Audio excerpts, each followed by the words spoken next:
Is this how you serve people in this house? Useless girl.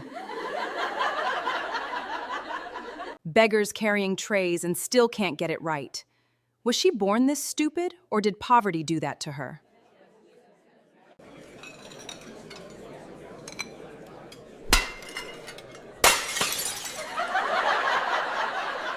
Now look what you've done, in my own house, in front of my guests.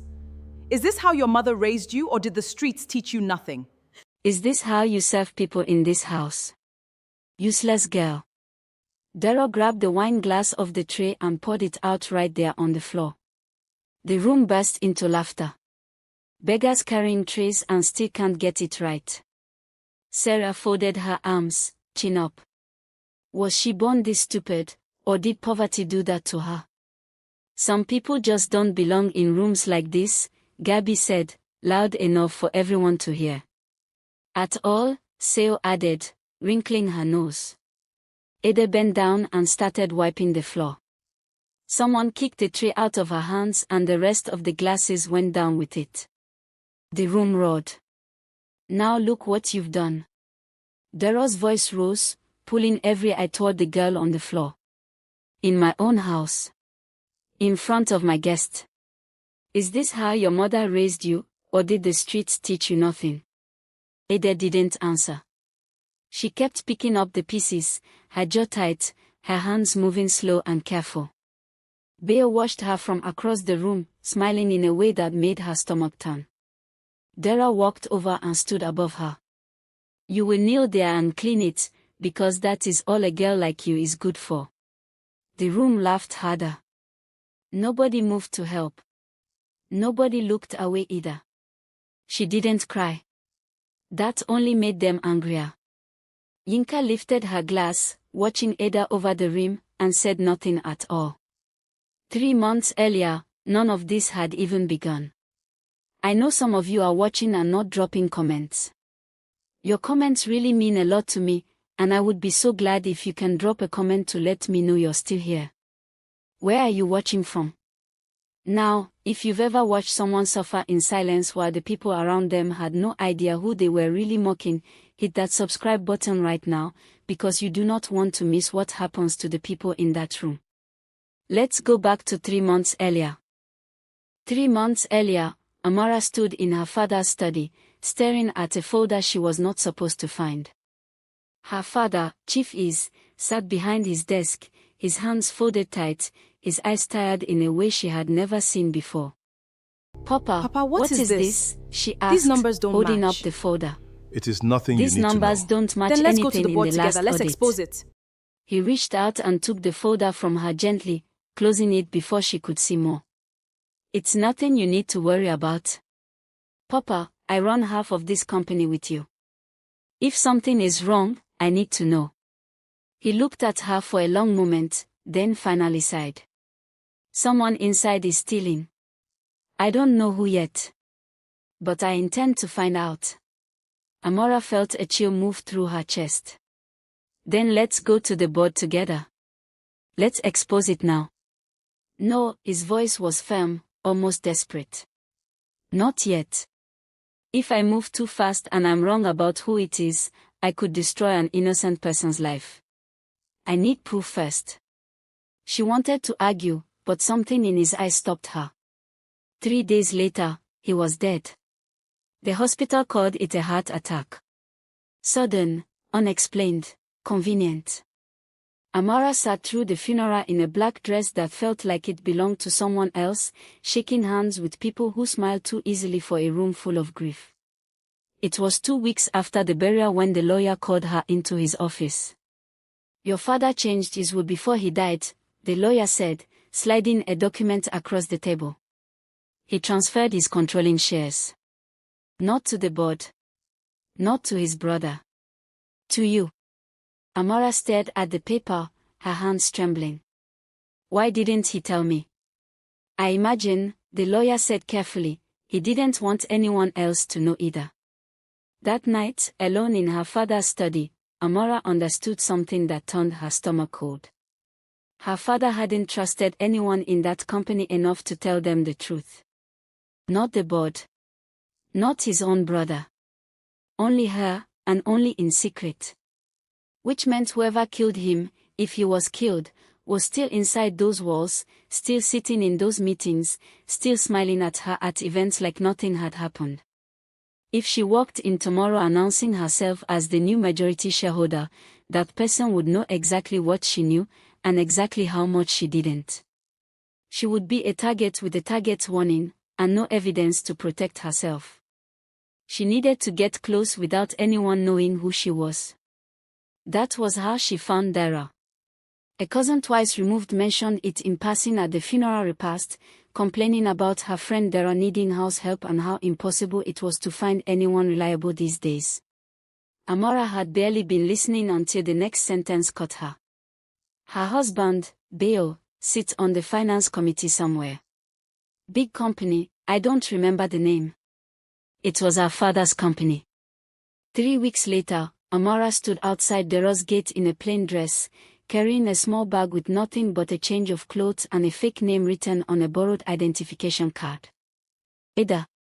Dara looked her up and down when she opened the door, the way someone inspects fruit at a market they don't fully trust. You've done this kind of work before? Yes, Ma, Amara said, keeping her eyes low. Good. In this house, you do not speak unless spoken to. You do not sit on my furniture. You do not touch anything that is not yours to touch. Am I clear? Yes, Ma. Dara turned and walked into the house without another word, and Amora followed her inside, crossing the threshold into the last place on earth anyone would think to look for her father's murderer. The first week nearly broke her. She scrubbed floors until her knuckles bled. She was woken before sunrise and worked until long after the house went dark. She ate whatever was left over, when there was anything left over at all. But she watched everything. Every phone call Beo took in a hushed voice. Every visitor who came to the house and disappeared into his office for hours. Every name mentioned in passing that she quietly filed away in her memory. It was on the 9th day that Beo cornered her in the hallway. "You're new," he said, stepping close enough that she had to fight the urge to step back. "Pretty, for a house girl." "Thank you, sir," Amora said carefully, eyes on the floor. "You don't have to call me sir when we're alone." His hand landed on the wall beside her head, boxing her in. "I can make things very easy for you here. Or very hard. Your choice." Amora's paw spiked, fear and fury tangled together, but she kept her face still. "I have work to finish, sir. Think about what I said." His voice dropped lower, uglier. "Because if you ever try to tell my wife anything, or anyone else for that matter, no one will believe a house girl over me. I'll make sure you never walk in this city again. Do you understand?" "Yes, sir," she said, and slipped past him the moment he pulled his arm back. She didn't cry that night either. She lay on the thin mattress in the boys' quarters and stared at the ceiling, memorizing his threat the way she memorized everything else, another piece of evidence in a file only she could see. It was Akin who found her outside 2 mornings later, sitting on the back steps before dawn, her eyes red from lack of sleep. "You didn't eat again last night," he said, holding out a plate. "I saved you some." Amora looked up at him, surprised. In 2 weeks, he was the first person in that house to speak to her like she was a person. "Your mother will be angry if she sees you." "She's not really my mother," Akin said quietly, then seemed to catch himself, like he'd said more than he meant to. "Just eat. Please." She took the plate. "Why are you kind to me?" she asked. "Everyone else in this house treats me like I'm nothing." Akin looked at her for a long moment. "Because you're not nothing. I don't know why everyone else can't see that." From the doorway, Sarah's voice cut through the quiet morning air. "Akin. What are you doing out here with the help?" Akin straightened, but he didn't move away from Amora. "Sharing food, Sarah. Is that a crime now?" Sarah's eyes narrowed on Amora, sharp and venomous. "Careful," Akin. People will start talking. Let them talk, Akin said, and walked back into the house without another word, leaving Sarah staring after him and Amora sitting quietly with a plate of food she suddenly wasn't sure she was allowed to finish. She finished it anyway. Because whatever was coming, she was going to need her strength. By the third week, Amora had learned the rhythm of the house. She knew which mornings Beo left early for meetings that weren't meetings at all. She knew Dara's phone had two ringtones, one for calls she answered in front of everyone, and another, quieter one, that she always carried into another room. She knew Sarah came by almost every day now, uninvited, and always found a reason to be unpleasant. Ada, iron this, Sarah said one afternoon, dropping a pile of clothes onto the table with more force than necessary. And don't ruin it like you ruined the last one. I didn't ruin anything, Ma, Amora said quietly. The shirt already had a stain before I touched it. Sarah's face hardened. Are you calling me a liar? No, Ma. I'm only saying what happened. The slap came fast, sharp enough to snap Amora's head to the side. The room went silent except for the ringing in her ear. You do not talk back to me, Sarah said, voice shaking with something that looked more like fear than anger. Do you know who I am in this house? Amora pressed her hand to her cheek but didn't say anything else. Behind Sarah, in the doorway, Akin had gone still. Sarah. His voice was low, controlled, but there was something underneath it that made Sarah turn quickly. You do not hit people in my house. She disrespected me, Akin. She told you the truth and you didn't like it. He walked past Sarah and crouched slightly to look at Amora's face. Are you okay? I'm fine, Amora said, though her cheek still burned. Darrow's voice cut in from the hallway before Sarah could respond. What is going on here? Sarah slapped her, Akin said. Darrow's eyes moved to Amora, then to Sarah, and something in her expression made it clear which one of them she had already decided was in the wrong, and it wasn't her son's girlfriend. Ada, go and finish your work, Darrow said flatly. Mom, she didn't do anything. Akin. Darrow's voice sharpened. Beggars don't have a choice in this life. She should be grateful she has somewhere to sleep at all. Don't waste your sympathy on people like her. Akin's jaw tightened, but he said nothing more, not because he agreed, but because Amora could see, even then, that he understood arguing further would only make things worse for her. Later that night, after everyone else had gone to sleep, Akin found her sitting alone in the small kitchen. I'm sorry about earlier, he said, sitting across from her. You don't have to apologize for her. I know. I don't understand why my mother is like this with you. It's not normal, even for her. Amora studied him for a moment. There was something in the way he said my mother that echoed what he'd let slip days earlier, about her not really being his mother. She filed it away without asking. Can I tell you something? She said instead. Of course. Sarah doesn't deserve you. Akin let out a short laugh, surprised. That's a strange thing for you to say. Maybe. But it's true. You're kind. You notice people other people don't bother to notice.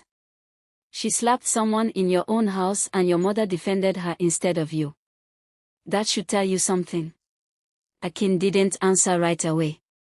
He just looked at her, like he was seeing something he hadn't let himself see before. You're not like anyone else who's worked here, he finally said. You don't know anything about me, Amora said, careful to keep her voice light. Maybe not. But I'd like to. She didn't answer that one. It was 2 nights later that Amora found out exactly how far Beo's cruelty went. She had gone to the study to drop off files Dara asked her to organize, not expecting anyone to be there so late. The door was slightly open, and through the gap she saw Beo with a woman Amora had never seen before, her arms around his neck, his hand on the small of her back. Amora froze, files pressed against her chest. Beo's eyes found her over the woman's shoulder. "Get out," he said, voice low and cold. Amara backed away immediately, but not before he crossed the room in 3 fast strides and gripped her arm hard enough to bruise. "You saw nothing," he said, close to her face. "If one word of this reaches my wife, I will make sure the police believe you stole from this house. I have friends who owe me favors. Do you understand me?" "Yes, sir," Amara said, and this time her voice shook, not from fear of him exactly, but from the effort of holding back everything she wanted to say. He let go of her arm and she walked away quickly, her heart pounding. She didn't tell Dara. Not because she was afraid of Beo's threat, though she was. She kept quiet because a plan was already forming in her mind, quiet and sharp, the way her father used to plan things before he made a move. 2 days after that, she caught something else. Dara's phone, left unlocked on the dining table for a brief moment while she went to answer the door. A string of messages from a saved contact under a name that wasn't a real name at all, just initials. Amara didn't read all of it. She didn't need to. She recognized the tone immediately, the same tone Beo used with the woman in his study. Dara was cheating too. And Beo had no idea. Amara set the phone back exactly where she found it and walked away before anyone noticed she'd seen anything at all. She had come into this house looking for one traitor. She was starting to realize the house itself was built on nothing but secrets, and every single person in it was hiding something from someone else. That gave her more to work with than she expected. "You look distracted today," Morton said, setting a tray of drinks down in the kitchen where Amara was washing dishes. She was one of Dara's friends, but unlike the others, she always had a soft edge to her voice when she spoke to the staff. "I'm fine, Ma," Amara said. "You don't have to call me Ma. I'm not like the rest of them." Morton leaned against the counter. "Seo and Gabby can be a lot. Don't take it personal." Before Amara could respond, Gabby's voice rang out from the living room. "Ada, where is the small chops we asked for?" "Come in, Ma," Amara called back, drying her hands quickly. Morton sighed. "See what I mean?" In the living room, Gabby and Seo sat with Dara, wine glasses already half empty, laughing about something that died the moment Amara walked in.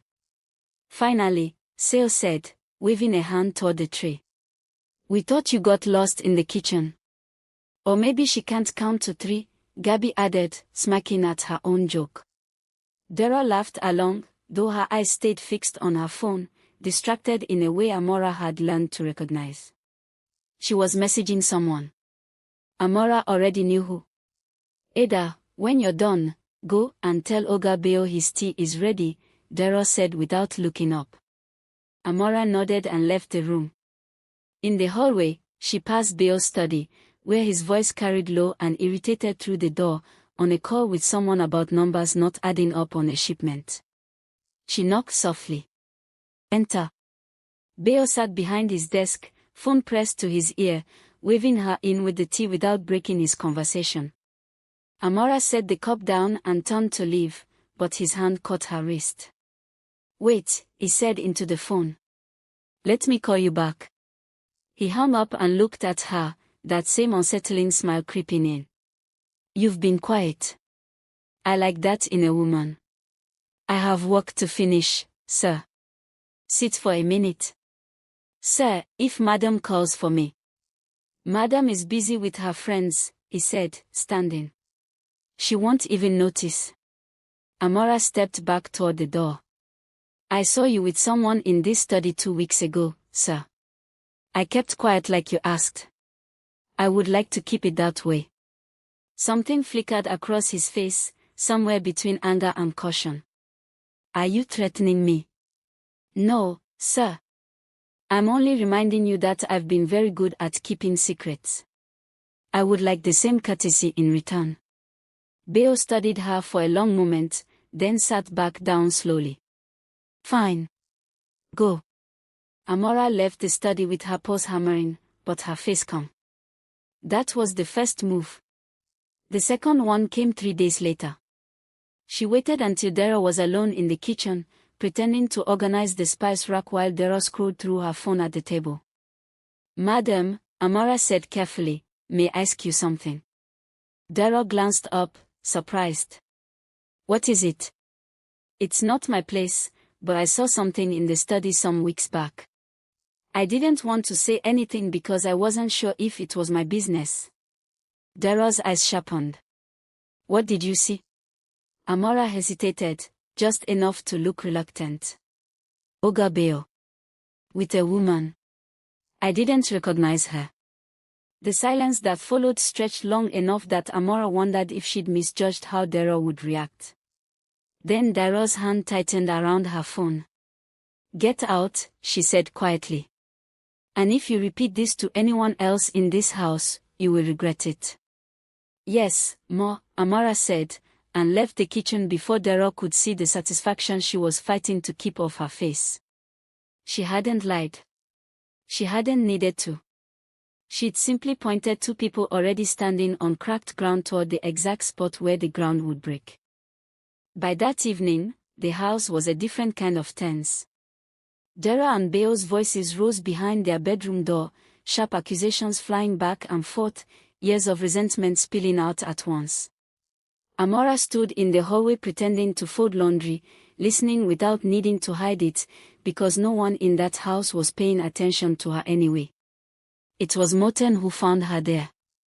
"They're at it again," Morten said quietly, nodding toward the door. "Seems so," Amara said. "You know, I've worked with Dara for years, at the company and outside it.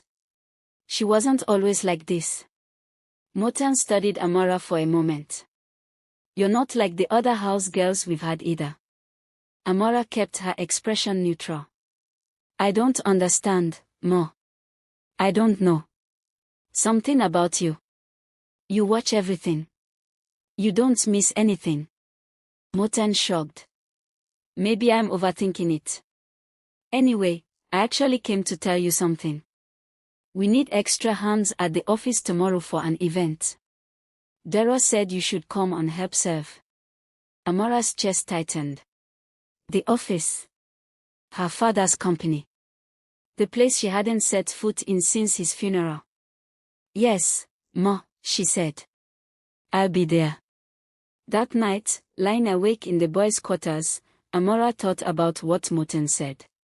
"You watch everything. You don't miss anything." It was the first time anyone in that house had come close to seeing her clearly, and it unsettled her more than Beo's threats ever had. "I don't know if you've noticed, but I haven't heard from some of you yet on this one. If you're still here and you're yet to drop a comment, please do. I read every single one of them. Tell me what you think about this story so far. Is Ada handling all of this the right way, or would you have done something different by now? And if you haven't subscribed, please do that too, because I promise, the way this story ends is not what you're expecting." The next morning, Amara stood outside her father's company for the first time in 3 months, dressed in a plain uniform, carrying a tray of drinks toward a door she used to walk through as its owner's daughter. The office looked exactly the same as Amara remembered it. The same marble reception floor her father used to walk across every morning. The same elevator with the small scratch on the door from the day movers dropped a filing cabinet against it. She kept her eyes down and her tray steady as she followed Morten inside. "Just stay in the back and help with drinks," Morten said. "It's a small meeting, nothing formal." Amara nodded, grateful for the instruction, grateful for anything that kept her out of direct view. She sat up near the wall of the conference room, watching as executives filed in for what looked like a routine budget review.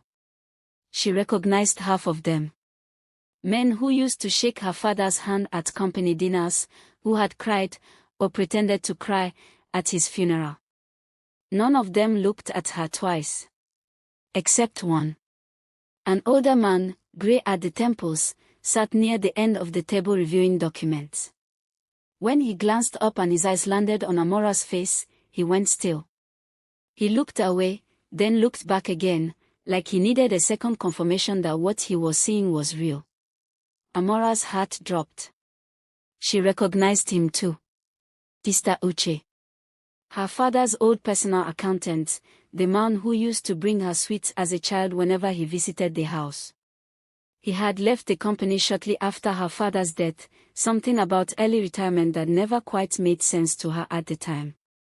He waited until the meeting broke for a short recess, until the room had mostly cleared, before he approached her near the drinks table, keeping his voice low. Amora. Her stomach turned. Please, she whispered. Don't say my name here. What are you doing dressed like this? What happened to you? I need you to trust me and not ask questions right now. Please. Mr. Uche studied her face, something working behind his eyes. Your father's death. This has something to do with it, doesn't it? Amora glanced quickly toward the door. Please, Uncle Uche. I'm asking you as someone who knew my father. Don't tell anyone you saw me here. Not yet. He was quiet for a long moment, long enough that she thought she'd lost him. Okay, he finally said. I won't say anything. But when you're ready to talk, you know how to find me. Thank you. He walked away just as Martin came back into the room, and Amora busied herself with the tray, her hands trembling slightly, her mind racing through everything that could go wrong if he changed his mind. That evening, back at the house, Akin found her sitting outside again, staring at nothing. You seem far away today, he said, sitting beside her. Long day, Amora said. Can I ask you something? And you don't have to answer if you don't want to. Okay. Do you have a family? I don't know anything about you. Where you're from, who you are outside of this house. You never talk about yourself. Amora considered him for a moment, the genuine curiosity in his face, the same kindness that had been there since the first morning he shared his food with her. My father died a few months ago, she said carefully. That's part of why I'm here. I'm sorry. Akin's voice softened. What was he like? Careful, Amora said, a small, real smile tugging at her mouth for the first time in weeks. Too careful, maybe. He didn't trust easily. I used to think that made him difficult.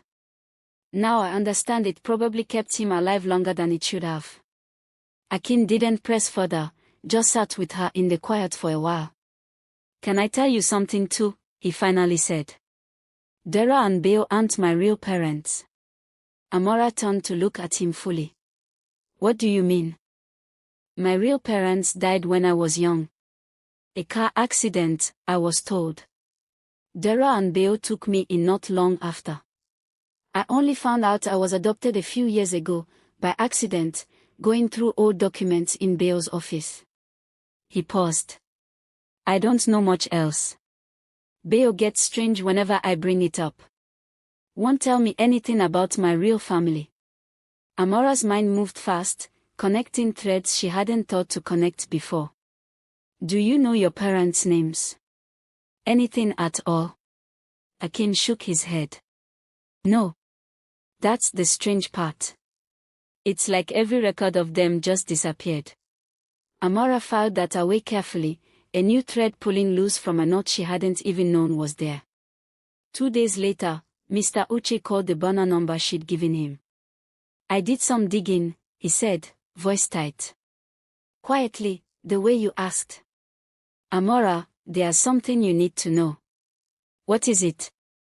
The shell companies your father found before he died, the ones moving money out. I traced the ownership as far as I could. It connects to a man named Chief Adewale. Beo's uncle. Amora's breath caught. Beo's uncle. There's more.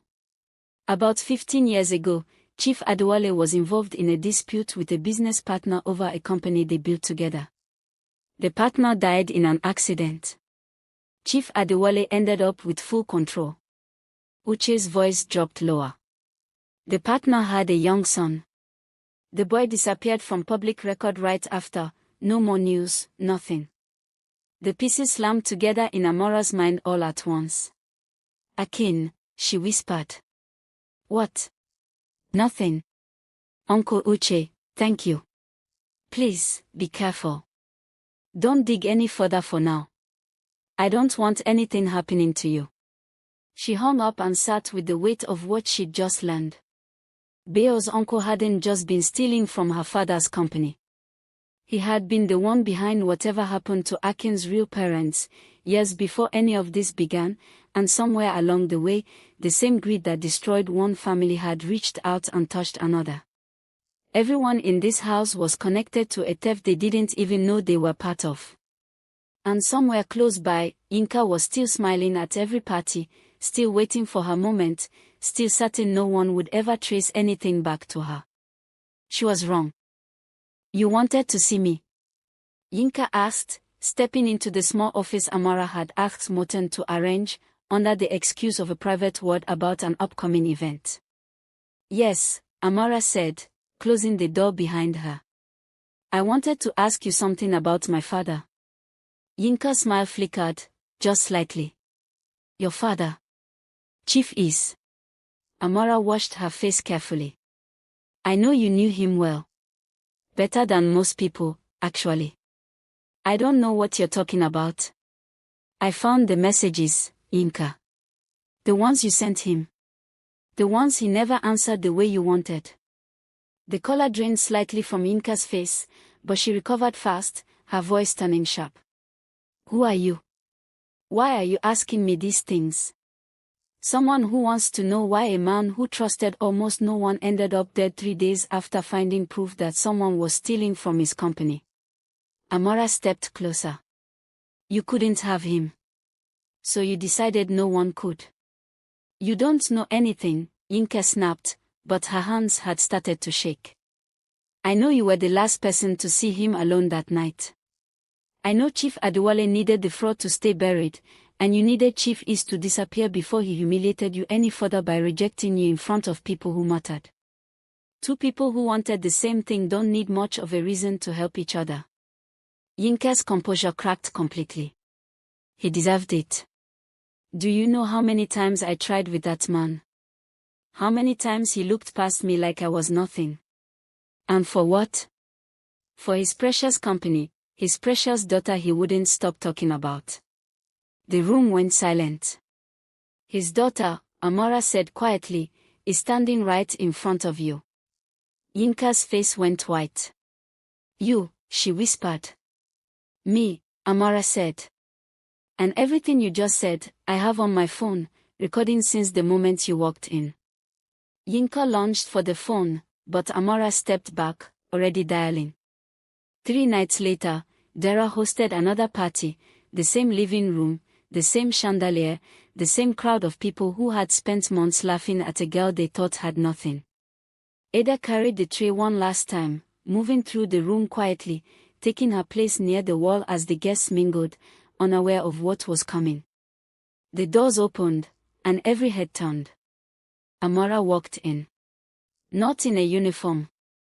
In a deep red gown that fit like it belonged to her, because it did, her father's watch on her wrist, her chin level, her eyes steady on the room that had spent months looking straight through her.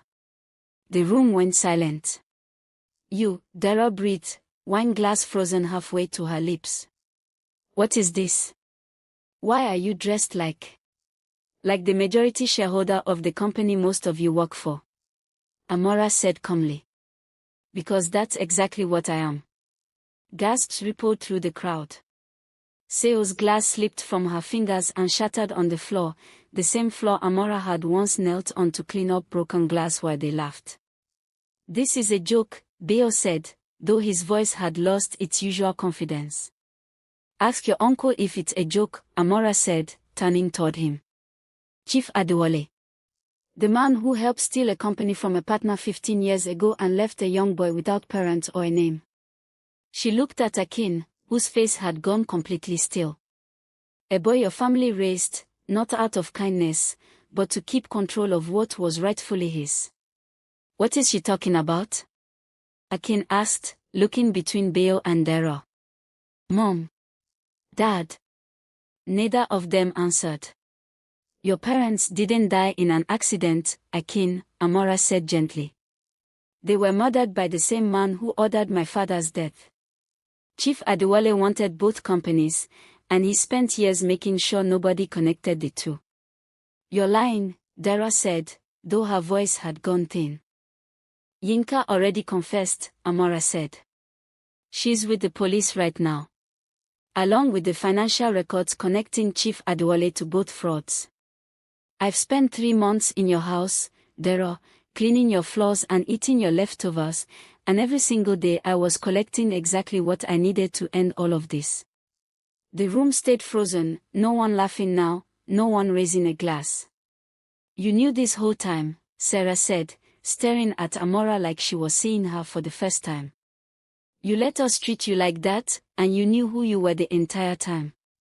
I knew, Amora said simply. And every single one of you showed me exactly who you were while you thought I couldn't do anything about it. Gabby and Seo said nothing, their earlier confidence gone completely. Morton stood quietly near the back, the only person in the room who didn't look surprised, only sad. I never treated you like that, Morton said softly. I hope you remember that. I do, Amora said, and meant it. Beo stepped forward, panic replacing his usual arrogance. Whatever you think you know, we can discuss this privately. There's no need to. You threatened me, Amora said. Told me no one would believe a house girl over you. You were right, actually. No one would have believed the house girl. She let the word sit. But everyone believes the shareholder. Security, arranged in advance, moved in from the hallway, and the party that had once mocked a girl in a maid's uniform ended with 2 of its hosts being led out of their own home in front of the guests they'd spent years impressing. Weeks later, Amara sat with Akin in the garden of the house that was legally hers now, the one Dara used to call her own. I don't know how to feel, Akin admitted. Finding out everything I thought I knew about my life was a lie. You don't have to know how to feel yet, Amora said. But you should know your parents' company still exists. Chief Adewale is being investigated, and once everything settles, it can be returned to you. Where it belongs. Akin looked at her for a long moment. You could have told me who you were from the beginning. Why didn't you? Because I needed to know if kindness in that house was real, or just something people performed when they thought no one was watching, Amora said. You were kind to me before you had any reason to be. That told me everything I needed to know about you. Akin reached for her hand, and this time, neither of them pulled away. He had already ended things with Sarah days earlier, quietly, without the anger the moment probably deserved. Some things didn't need drama to close. The wise ones say the hand that serves your table today may be the hand that owns tomorrow's harvest. Treat every person with respect, not because you are certain of who they are, but because you are never truly certain of who they are not. Pride blinds people faster than poverty ever could, and kindness, even when no one is watching, always finds its way back to the one who gave it. This is the story of Amora. This is the wisdom our elders left behind. If this story moved you, if you found yourself hoping for Ada's justice from the very first scene, let me know in the comments which character you couldn't stand the most. I read every single one. And if you're new here, please subscribe, because there are many more stories like this one waiting for you, stories about patience, about people who are never quite who they seem, and about justice that always finds its way home in the end.